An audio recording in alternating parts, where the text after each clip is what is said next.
नमस्कार, मैं हूं आपके साथ आयुषी शर्मा। एके के न्यूज़ में आपका स्वागत है। आइए नजर डालते हैं आज की कुछ खास खबरों पर।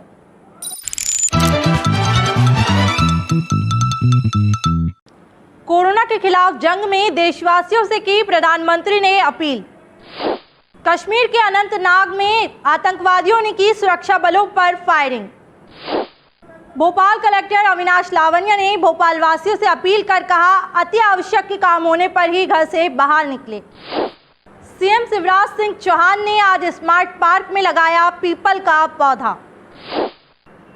राज्यसभा सांसद ज्योतिरादित्य सिंधिया ने लोगों से की वैक्सीन लगवाने की अपील। चिकित्सा शिक्षा मंत्री विश्वास सारंग पहुंचे गोविंदपुरा के कोविड कंट्रोल रूम। खबरें अब विस्तार से। कोरोना के खिलाफ जंग में देशवासियों से की प्रधानमंत्री ने अपील। महात्मा ज्योतिबा फुले की जयंती पर उत्सव की शुरुआत देशवासियों को पत्र लिखकर प्रधानमंत्री ने की, जिसमें प्रधानमंत्री ने 4 सूत्री फॉर्मूला देशवासियों से वैक्सीन की बर्बादी रोकने की भी अपील की है। प्रधानमंत्री मोदी ने देशवासियों से अपील करते हुए यह भी कहा है कि मास्क लगाए रखें, सैनिटाइजर का उपयोग करें व 45 वर्ष से ऊपर के लोगों को वैक्सीन लगवाने के लिए प्रोत्साहित करें। कश्मीर के अनंतनाग में आतंकवादियों ने की सुरक्षा बलों पर फायरिंग। कश्मीर के अनंतनाग में आतंकवादियों द्वारा सुरक्षा बलों पर फायरिंग की गई घटना सामने आई है। इस हमले में टेरिटोरियल आर्मी का एक जवान शहीद हो गया है। गोलियों की आवाज़ सुनकर इलाके में अफरा तफरी का माहौल बन गया। हमलावरों की तलाश में इलाके की घेराबंदी कर अभियान चलाया जा रहा है। भोपाल कलेक्टर अविनाश लावनिया ने भोपाल वासियों से अपील कर कहा, अति आवश्यक के काम होने पर ही घर से बाहर निकले। भोपाल कलेक्टर अविनाश लावनिया ने भोपाल वासियों से आज अपील करते हुए कहा है कि अगर लॉकडाउन से बचना चाहते हैं तो बहुत ज़रूरत पड़ने पर ही घर से बाहर निकले। अगर ज़रूरत पड़ेगी तो कठोर निर्णय भी लिए जाएंगे। हम आंकड़ों पर नज़र बनाए हुए हैं। कोलार के अलावा अगर ज़रूरत पड़ी तो दूसरे क्षेत्रों में भी कर्फ्यू लगाया जाएगा। जहाँ जहाँ नंबर ऑफ़ केसेस बहुत ज़्यादा है वहाँ कंटेनमेंट बना रहे हैं। इनिशियली हम लोगों ने कोलार में बनाया है क्योंकि वहाँ हमारे केसेस सबसे ज़्यादा थे। निश्चित ही नेक्स्ट हाईएस्ट केसेस हमारे गोविंदपुरा के हैं। हम लगातार आंकड़ों पे नज़र बनाए हुए हैं। आवश्यकता रही तो क्राइसिस मैनेजमेंट में बात करते हुए गोविंदपुरा को भी कंटेनमेंट एरिया बनाया जाए। सीएम शिवराज सिंह चौहान ने आज स्मार्ट पार्क में लगाया पीपल का पौधा। सीएम शिवराज सिंह चौहान ने आज स्मार्ट पार्क में पौधारोपण करते हुए पीपल का पौधा रोपा है। मुख्यमंत्री ने साल भर तक रोज एक पौधा लगाने का संकल्प लिया है। सीएम शिवराज का बयान कोरोना समीक्षा बैठक पर बोले कि हम हर जिले में एक मंत्री को तैनात कर रहे हैं। जनता के साथ मिलकर मंत्री जिला प्रशासन काम करेगा। हम सब मिलकर इस संकट से लड़ेंगे। सभी जिलों में कोविड बिस्तर बढ़ाने का काम किया जा रहा है। मंत्री अपने अपने जिलों में समीक्षा करके बिस्तर बढ़ा रहे हैं। हमारे प्रदेश में ऑक्सीजन की आपूर्ति की जा रही है। जीवन रक्षक इंजेक्शन की आपूर्ति भी हो रही है।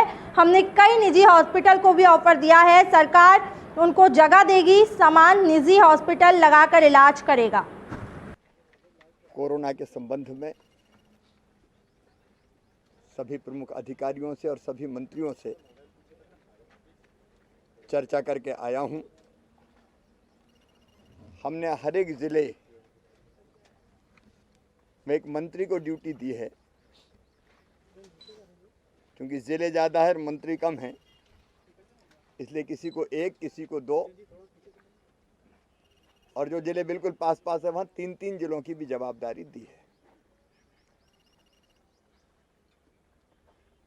जनता के साथ मिलके मंत्री, जिला प्रशासन, सामाजिक और स्वयंसेवी संगठन, उनसे भी मैं अपील करता हूं, उनका भी हमें सहयोग चाहिए। हम मिलकर इस संकट से निपटेंगे। अभी सभी जिलों में अस्पतालों में बिस्तर बढ़ाने का क्रम जारी है।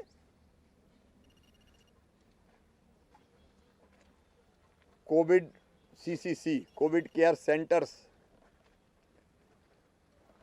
कई जिलों में तैयार हो गए और भावी पेशेंट्स की भर्ती शुरू करेंगे। अब सरकारी और प्राइवेट अस्पतालों में पूरे प्रदेश में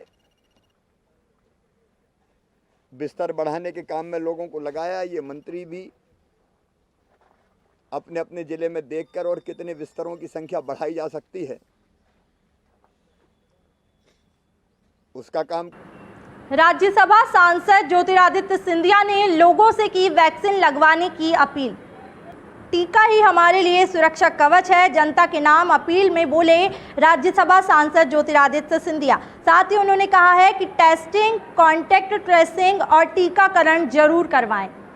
कोरोना का संक्रमण बड़ी तेजी से पूरे देश भर में फैल रहा है। इस वातावरण में ये अनिवार्य बनता है कि हम अपने घर, अपने क्षेत्र, अपने शहर, अपने गांव और अपने प्रदेश को सुरक्षित रखें। ये तभी संभव हो पाएगा जब हम सब जिम्मेदारी से एक एक कदम उठाएं। मेरा विनम्र पूर्वक आप सबसे निवेदन है, एक पारिवारिक रिश्ता आप सबसे है। आपका सुख, आपकी शांति, आपका स्वास्थ्य की चिंता रखते हुए मैं विनम्र पूर्वक हाथ जोड़ से आपसे विनती करता हूं कि आने वाले समय में 2 गज की दूरी जरूर बनाए रखें। चिकित्सा शिक्षा मंत्री विश्वास सारंग पहुंचे गोविंदपुरा के कोविड कंट्रोल रूम। चिकित्सा शिक्षा मंत्री विश्वास सारंग पहुंचे गोविंदपुरा स्मार्ट सिटी के कोविड-19 कंट्रोल रूम सेंटर पर। होम क्वारंटाइन मरीजों से की बात, साथ ही स्वास्थ्य सुविधाओं का भी जायजा लिया है। स्वास्थ्य अधिकारियों के साथ जिले की समीक्षा भी की। सेंटर का निरीक्षण किया है और उसके साथ ही भोपाल की पूरी जो व्यवस्थाएं हैं उसकी समीक्षा की है। ये सुनिश्चित किया गया है कि हम भोपाल में बिस्तरों को एनहेंस करेंगे और लगभग प्लानिंग के हिसाब से 1200 बिस्तर और ऐड करने की आज प्लानिंग हुई है, जो गवर्नमेंट और प्राइवेट सेक्टर के अस्पतालों में होगी। उसके साथ ही कंट्रोल एंड कमांड सेंटर से जो होम आइसोलेशन के पेशेंट हैं उनसे कम से कम दिन में 2 बार बात हो, उनके मेडिकेशन को लेकर, उनकी स्वास्थ्य की व्यवस्था को लेकर हमारे यहाँ के डॉक्टर्स और उनसे बात करते हैं। विदिशा के फल व सब्जी व्यापारियों ने माल रोड पर फेंक कर किया विरोध प्रदर्शन। विदिशा के परेशान सब्जी और फल विक्रेताओं ने शासन के निर्देशों के खिलाफ अपना माल रोड पर फेंक कर विरोध जताया है। लॉकडाउन में व्यापारियों को छूट देने की कलेक्टर से विधायक ने की अपील। विधायक खरगोन झूमा सोलंकी ने कलेक्टर को ज्ञापन देते हुए कहा है कि 19 अप्रैल तक जो लॉकडाउन लगाया गया है उसमें थोड़ी छूट दी जाए। साथ ही उन्होंने यह भी कहा कि कम से कम व्यापारियों को छूट दी जाए ताकि व्यापार लगातार चलता रहे। किंतु वास्तव में जो पहले कह चुके हुए महामारी है वो किसी को भी छोड़ने वाली नहीं है। यदि भीड़ इकट्ठा किए तो उससे आने वाले दिनों में उसका असर दिखेगा। लॉकडाउन को लेकर क्या बात हुई मैडम से? हम लोग तीनों विधायक सचिन जी, केदार डाबर में हम तीनों ने मिल के कलेक्टर मैम से चर्चा की, विशेष तौर से लॉकडाउन को लेकर, क्योंकि इसमें जो सबसे छोटा तबका ठेले वाला है, फल बेचने वाला है, छोटे व्यापारी हैं, मजदूर है, ये इनका जो सीधा दिहाड़ी करने वाले लोग हर दिन का ये लोग लाते हैं और अपना परिवार चलाते हैं, ये काफ़ी प्रभावित हो रहे हैं। इन्हें छूट मिले, निर्माण कामों में भी छूट मिले, चाहे प्राइवेट हो सरकारी हो, वहाँ भी छूट मिले।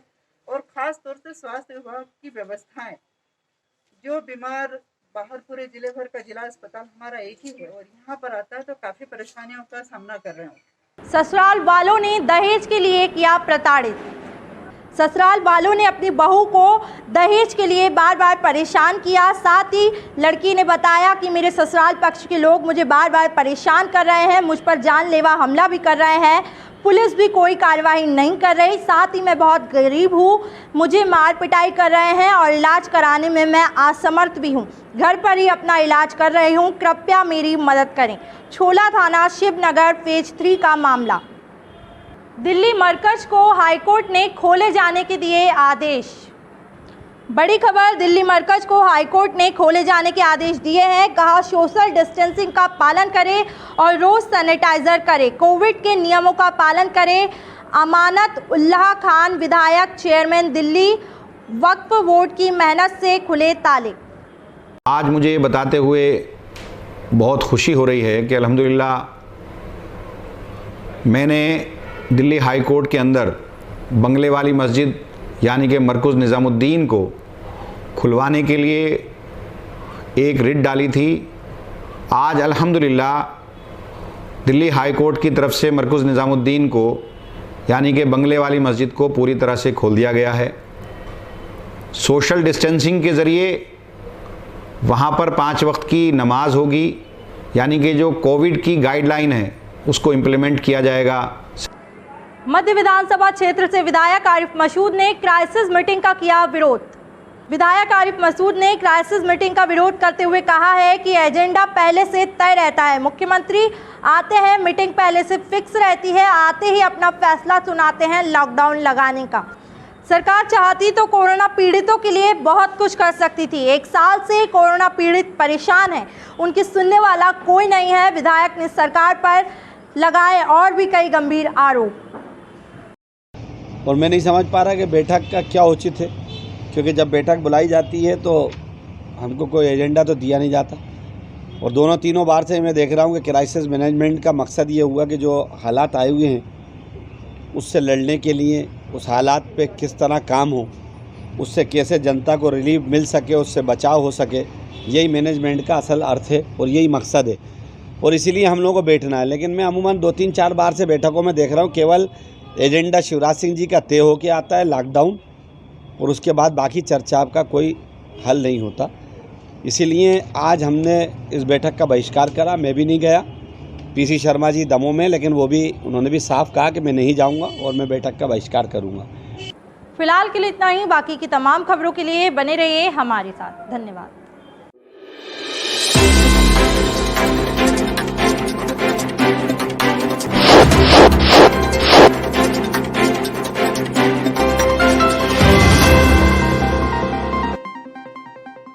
नमस्कार, आप देख रहे हैं AKK न्यूज़। खबरों की दुनिया से 24 घंटे 7 दिन हम कराते हैं आपको खबरदार। हर छोटी बड़ी खबर पर होगी पैनी नज़र, जिसका सीधा सरोकार आपसे। गली नुक्कड़ चौराहे से, कस्बे से, शहर से, सूबे तक आपके हक की बात। खबरों को तलाशने और तराशने के बाद न्यूज रूम से सीधे आप तक, और अपने अनुभव के साथ बेबाक अंदाज में सटीक खबर सही हाथों में। सही खबर दिखाना हक है हमारा।